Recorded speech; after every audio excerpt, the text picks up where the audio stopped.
নমস্কার বন্ধুরা, সঞ্চয়িতার ছোট্ট রান্নাঘরে আপনাদের সকলকে স্বাগত। প্রচণ্ড গরম পড়েছে। এই গরমে অত্যন্ত স্বাস্থ্যকর একটি রেসিপি নিয়ে আবার হাজির হলাম। আজকের রেসিপি লাউ ডাল। আজকে আপনাদেরকে খুব কম সময়ের মধ্যে লাউ ডালটা বানিয়ে দেখাবো। তার জন্য এখানে একটা লাউ নিয়েছি। গোটা লাউটা এখানে লাগবে না, লাউয়ের অর্ধেকটা কেটে নিচ্ছি। আমি লাউয়ের খোসাটা একটু মোটা করে কেটে নিচ্ছি, এটা দিয়েও রেসিপি বানাবো বলে। পাতলা করে কাটলেও চলবে। এখানে লাউটা একটু বড় বড় করে কেটে নিতে হবে, না হলে ডালের মধ্যে একদম গলে যাবে। লাউ ডালটা বানানোর জন্য লাউটাকে ঠিক এরকম বড় সাইজের করে কেটে নিতে হবে।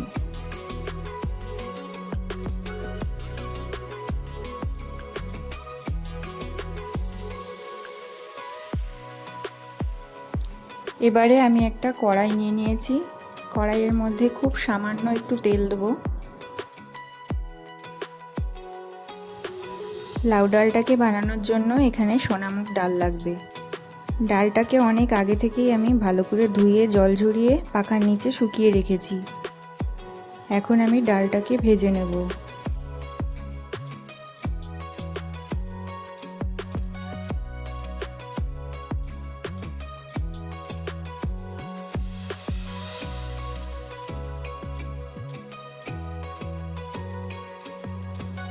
ডালটা ভাজতে বেশি সময় লাগে না। যখনই ডালটা ভাজা হয়ে যাবে, এই রকম গেজা গেজা হয়ে ফুলে উঠবে। হালকা করে ডালটাকে ভেজে নিয়েছি।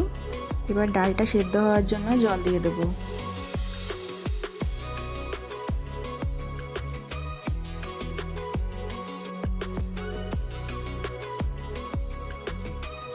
ডালটা যখন 60% মতো সেদ্ধ হয়ে যাবে, তখন কেটে রাখা লাউগুলো ডালের মধ্যে দিয়ে দেবো। লাউটা দেওয়ার পরে লাউ আর ডালটাকে আরও 5 মিনিট মতো সেদ্ধ করে নেব।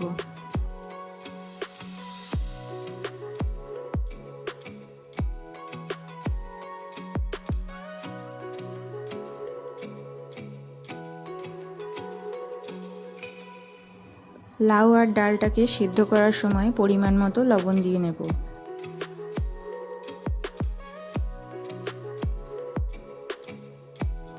এখন ডালের মধ্যে একটা মশলা বানিয়ে দেব। এই মশলার মধ্যে আছে হাফ চা চামচ গোটা জিরে, একটা এলাচ, ছোট এক টুকরো দারচিনি, 2টো লবঙ্গ।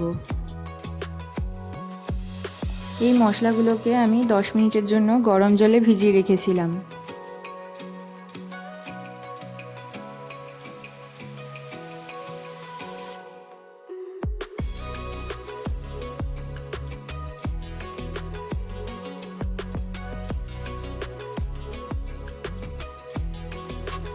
এই প্রসেসটা আমি অনেক আগেই করে রেখে দিয়েছিলাম। এখন মশলাটাকে একটা কাঁচা লঙ্কা দিয়ে পেস্ট করে নেব। এই মশলাটা একেবারে মিহি পেস্ট করলে ভালো লাগবে না, একটু দানা দানা থাকলে রান্নার টেস্টটা খুব ভালো হবে। এবারে মিক্সি করে রাখা মশলাটা ডালের মধ্যে দিয়ে দেব।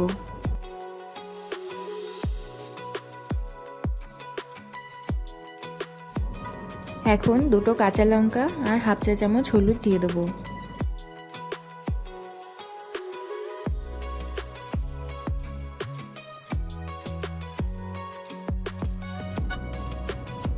এবারে সব কিছু কিছুক্ষণের জন্য মানে 2 মিনিট মতো সব কিছু মিশিয়ে নেব ডালের সঙ্গে।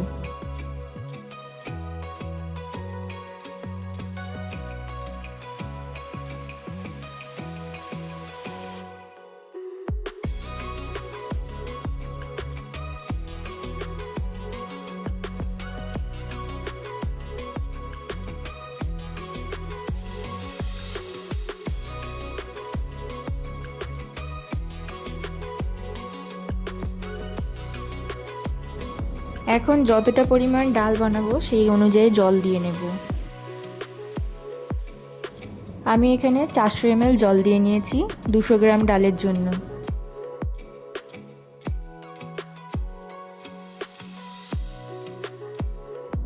এখন ডালটাকে ফোড়ন দিয়ে নেব। ফোড়ন দেওয়ার জন্য খুব সামান্য তেল গরম করে নিয়েছি। এবার হাফ চা চামচ গোটা জিরে, একটা শুকনো লঙ্কা, একটা তেজপাতা দিয়ে ফোড়ন দেব।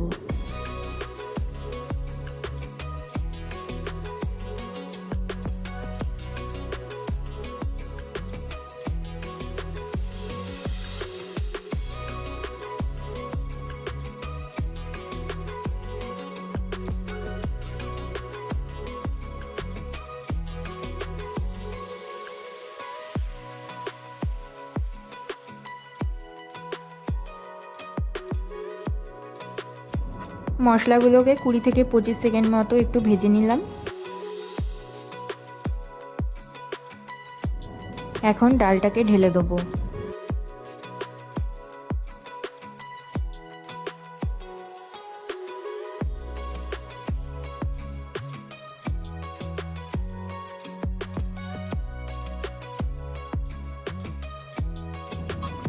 এখানে 7-8 মিনিট মতো ডালটা ফুটে উঠেছে। এখন 1 চা চামচ চিনি দিয়ে দিলাম।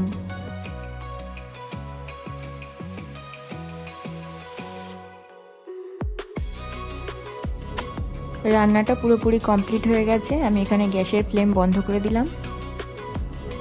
এবারে 2 চামচ মতো ঘি দিয়ে ঢাকা দিয়ে রেখে দেবো। আমার রান্নার পদ্ধতিটা আপনাদের কেমন লাগছে অবশ্যই কমেন্ট করে জানাবেন।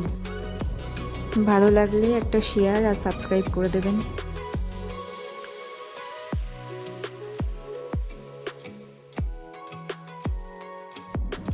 আমি এখানে ডালটা 10-15 মিনিটের জন্য ঢাকা দিয়ে রেখেছিলাম, তারপরে সার্ভ করে নিয়েছি। সকলে ভালো থাকবেন, সুস্থ থাকবেন, আর আমার রান্নাটা যদি আপনাদের ভালো লেগে থাকে একটা লাইক করে দেবেন।